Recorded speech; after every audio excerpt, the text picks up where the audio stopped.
when you feel na medyo na-stress na kayo, na-frustrate sa mga nagiging losses nyo, sa mga pagiging stuck nyo sa market, not knowing what to do, the best thing to do, take a walk.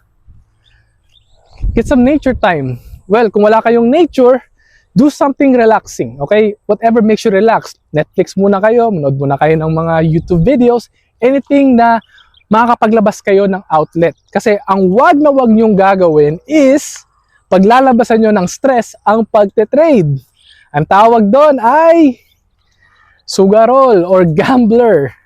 The moment you put emotions into your trades is the moment you become a gambler. Kasi from there on, there's a high probability na most likely ikaw ay masusunugan or magkakaroon ng malaking losses. Magkaroon ka man ng wins, which is rarely, well, it's gonna come in fast and get out fast sa account mo. So, yun. Kaya, one way to stay sane sa trading world, sa trading life, dapat meron kang mga outlet of unstressing yourself. Okay?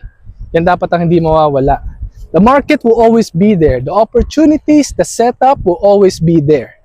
Kaya, it's always good to take a breather once in a while. Okay?